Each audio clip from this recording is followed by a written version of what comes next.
Supriyani harus akui perbuatannya baru bisa berdamai dengan korban. Inilah pemandangan berbeda terjadi pada saat sidang perdana kasus guru honorer Supriyani di Pengadilan Negeri Andoolo, Konawe Selatan, Sulawesi Tenggara, Kamis, tanggal 24 Oktober tahun 2024.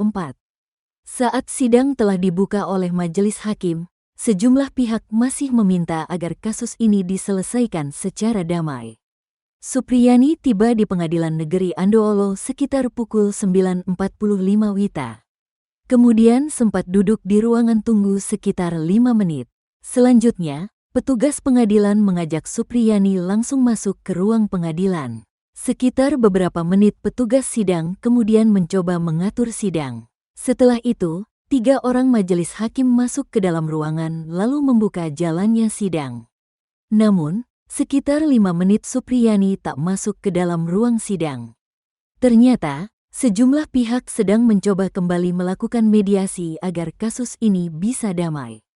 Hal itu membuat Supriyani sempat terlambat memasuki sidang saat majelis hakim meminta terdakwa masuk dalam ruangan.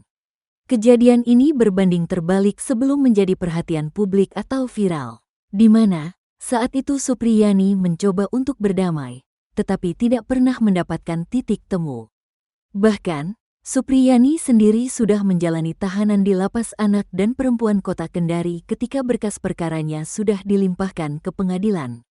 Kuasa hukumnya, Samsudin, mengatakan pihak polisi, jaksa, dan orang tua korban masih meminta agar kasus ini diselesaikan secara damai sebelum persidangan.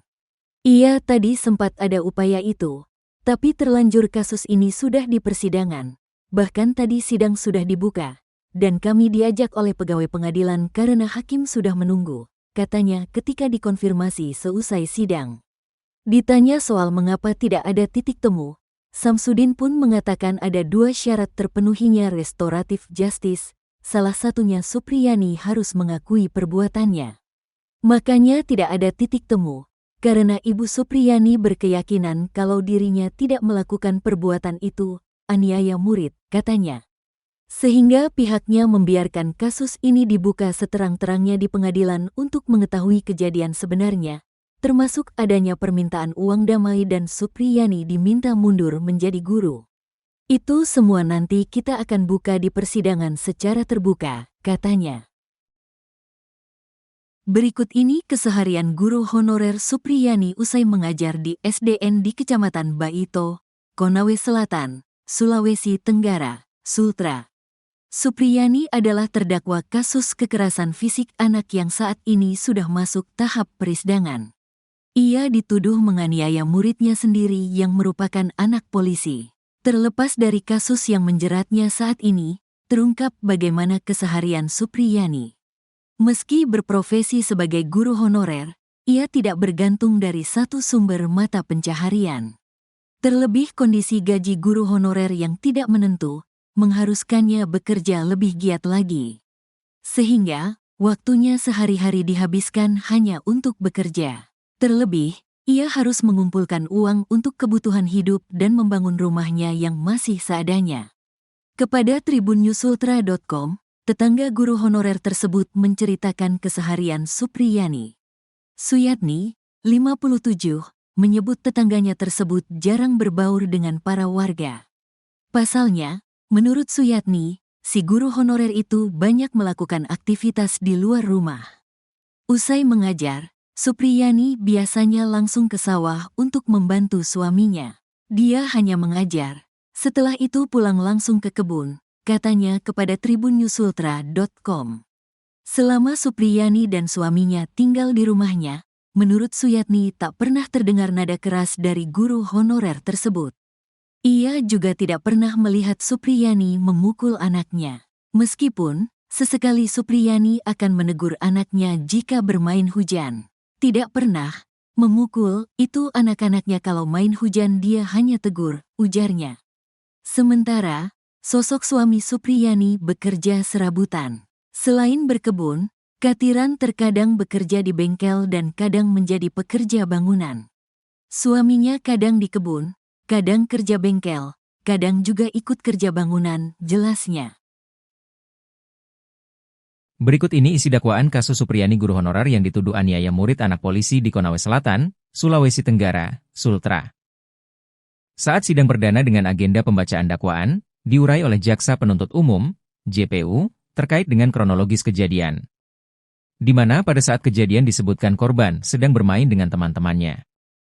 Lalu, Supriyani disebut memukuli korban sekali dengan sapu ijuk. Seperti diketahui, persidangan digelar di PN Andoolo, Konawe Selatan, Sultra, Kamis, 24 Oktober 2024. Sebelum persidangan dimulai, Supriyani sempat membantah tudingan yang dilayangkan terhadapnya. Supriyani dituding menganiaya korbannya yang merupakan muridnya juga anak polisi.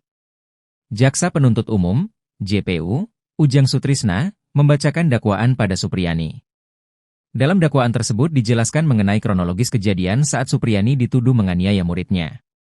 Kala itu, masih sementara proses belajar mengajar. Namun setelah selesai, seorang guru pun keluar dari ruangan kelas. Lalu Supriyani disebutkan langsung masuk ke kelas 1A tempat korban berada. Saat berlangsung proses belajar mengajar, saksi Lilis Herlina Dewi meninggalkan ruang kelas untuk ke ruangan kepala sekolah. Terdakwa lalu masuk ke kelas IA dan mendekati korban yang sedang bermain-main dengan rekannya dan langsung memukul korban sebanyak 1 kali dengan menggunakan gagang sapu ijuk.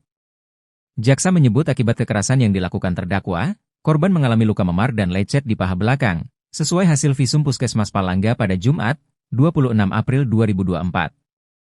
Mendengar dakwaan tersebut, Supriyani hanya menggeleng dan sesekali mengusap mata dengan jilbabnya.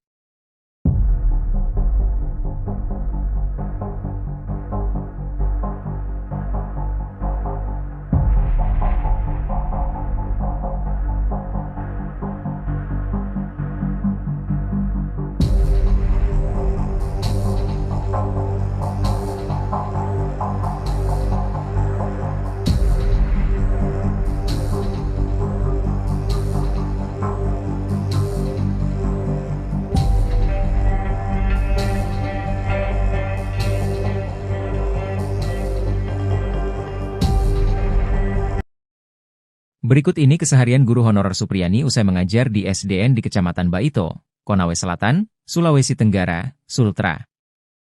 Supriyani adalah terdakwa kasus kekerasan fisik anak yang saat ini sudah masuk tahap persidangan. Ia dituduh menganiaya muridnya sendiri yang merupakan anak polisi. Terlepas dari kasus yang menjeratnya saat ini, terungkap bagaimana keseharian Supriyani. Meski berprofesi sebagai guru honorer, ia tidak bergantung dari satu sumber mata pencaharian. Terlebih kondisi gaji guru honorer yang tidak menentu, mengharuskannya bekerja lebih giat lagi. Sehingga, waktunya sehari-hari dihabiskan hanya untuk bekerja. Terlebih, ia harus mengumpulkan uang untuk kebutuhan hidup dan membangun rumahnya yang masih seadanya. Kepada tribunnews.sultra.com, tetangga guru honorer tersebut menceritakan keseharian Supriyani. Suyatni, 57, menyebut tetangganya tersebut jarang berbaur dengan para warga. Pasalnya, menurut Suyatni, si guru honorer itu banyak melakukan aktivitas di luar rumah. Usai mengajar, Supriyani biasanya langsung ke sawah untuk membantu suaminya. Selama Supriyani dan suaminya tinggal di rumahnya, menurut Suyatni tak pernah terdengar nada keras dari guru honorer tersebut. Ia juga tidak pernah melihat Supriyani memukul anaknya. Meskipun, sesekali Supriyani akan menegur anaknya jika bermain hujan. Sementara, sosok suami Supriyani bekerja serabutan. Selain berkebun, Katiran terkadang bekerja di bengkel dan kadang menjadi pekerja bangunan.